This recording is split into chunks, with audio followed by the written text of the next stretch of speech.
दोस्तों, इस वीडियो में हम लोग जानेंगे वैदिक सभ्यता के बारे में। वैदिक सभ्यता के बारे में हम लोग जानेंगे कि वैदिक सभ्यता का विकास कब हुआ था, वैदिक सभ्यता का निर्माता कौन थे। इन सभी के बारे में इस वीडियो में हम लोग चर्चा करेंगे। तो चलिए शुरू करते हैं। सबसे पहले जानेंगे कि वेद क्या होता है। तो देखिए, वेद का अर्थ क्या होता है। तो वेद का अर्थ होता है ज्ञान। वेद का अर्थ क्या होता है? ज्ञान होता है।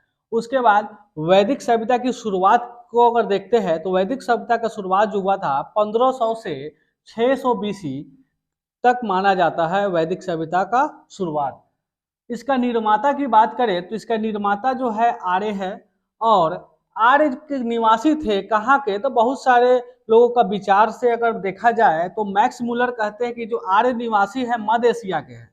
और बाल गंगाधर तिलक जो कहते हैं वो कहते हैं आर्कटिक के यानी कि उत्तरी ध्रुव के निवासी थे आर्य। और कोई स्वामी दयानंद सरस्वती कहते हैं कि देखिए आर्य जो है तिब्बत के निवासी है। तो अभी फिक्स नहीं हुआ है, सभी का विचार अलग अलग देखा गया है इसमें।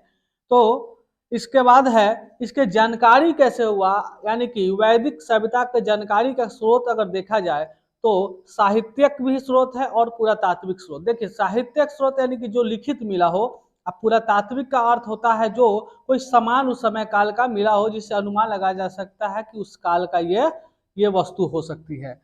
तो उसके बाद देखा जाए आर्यों की भाषा क्या थी। देखिए, आर्यों की भाषा जो थी संस्कृत थी। आर्यों की भाषा क्या थी? संस्कृत थी। और देवताओं की भी भाषा क्या है? संस्कृत है। इसलिए आर्य अपने आप को बहुत ज्यादा श्रेष्ठ समझते थे। और भारतीयों को संस्कृत नहीं आती थी, जिसके लिए उस लोगों को अनार्य या फिर निम्न कहा जाता था। देखिए, भारत के मूल निवासियों को क्या था? अनार्य या निम्न कहा जाता था। यानी कहने का मतलब भारतीयों को संस्कृत नहीं आती थी, इसी कारण उसको अनार्य या निम्न कहा जाता था। अब दक्षिण भारत का आर्यकरण आर्यकरण यानी कि आर्यों में तब्दील करना, ठीक है ना, वो आर्यकरण होता है। तो दक्षिण भारत का जो आर्यकरण किया, कौन किया? तो अगस्त ऋषि ने किया था। किसने किया था? अगस्त ऋषि ने किया था। और उत्तरी भारत का जो आर्यकरण है किसने किया था? गौतम राहुगढ़ किया था, जो कि राजा विदेह के पंडित थे यानी पुरोहित थे। गौतम राहुगढ़ कौन थे? तो राजा विदेह के जो पुरोहित यानी पंडित थे वो। उसके बाद क्या है? अथर्ववेद में पाटलिपुत्र को अछूतों की भूमि कहा गया है। अथर्ववेद में लिखा हुआ है कि पाटलिपुत्र यानी जो अपना पटना है वो अछूतों की भूमि है। क्यों कहा गया, क्यों लिखा गया हुआ? क्योंकि जो गौतम राहुगढ़ जो थे वो जो है गंडक नदी पार करके पटना नहीं पहुंचे थे, जिस कारण उसका वर्णन नहीं किया गया हुआ है और अछूतों की भूमि कहा गया हुआ है। तो चलिए, काल में सबसे प्रिय पशु कौन था तो उसके बारे में देखेंगे। प्रिय पशु जो था गाय था। वैदिक काल में प्रिय पशु गाय था। और गाय हत्या पे उस समय क्या दंड मिलता था? तो मृत्यु दंड मिलता था। वैदिक काल में गाय हत्या पे क्या मिलता था? तो मृत्यु दंड मिलता था। यानी कि सीधे उसको मृत्यु दंड के लिए दिया जाता था। और राजा का उस समय मुख्य कार्य क्या था? तो राजा का मुख्य कार्य गाय की खोज करना होता था वहां पे। और इसमें अर्थव्यवस्था का आधार समझेंगे। वैदिक काल में क्या है अर्थव्यवस्था का आधार? तो कृषि था अर्थव्यवस्था का आधार। समाज कैसा था? नगरीय था या फिर ग्रामीण था? तो उस समय का जो समाज था वैदिक काल का वो ग्रामीण सभ्यता था। ग्रामीण सभ्यता था समाज।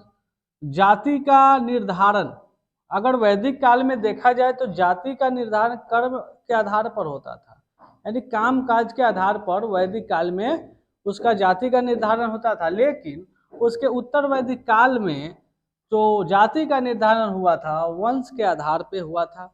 और उत्तर वैदिक काल में ही लोहे की खोज हुआ था। उत्तर वैदिक काल में क्या हुआ था? लोहे की भी खोज हुआ था। अब देखा जाए उस समय अगर जाति देखा जाए तो ब्राह्मण, क्षत्रिय, वैश्य, शूद्र। यानी वैश्य जो थे व्यापार थे और शूद्र जो थे दूसरे के यहाँ जो नौकरी जो काम करते थे उसको शूद्र कहा जाता था। उसके बाद देखेंगे हम लोग वैदिक काल की नदियाँ। वैदिक काल की नदियाँ उस समय जो था, अभी का जो नदी का नाम है उसी नदी का नाम वैदिक काल में क्या पुकारा जाता था उसके बारे में है। तो झेलम नदी है उसको बोलता था वित्तसस्ता। व्यास जो है उसको बोला जाता था वैदिक काल में विपाशा। चिनाब को क्या बोला जाता था? तो अक्षिकनी बोला जाता था। क्या बोला था? अस्किनी बोला जाता था। सतलज को क्या बोला जाता था?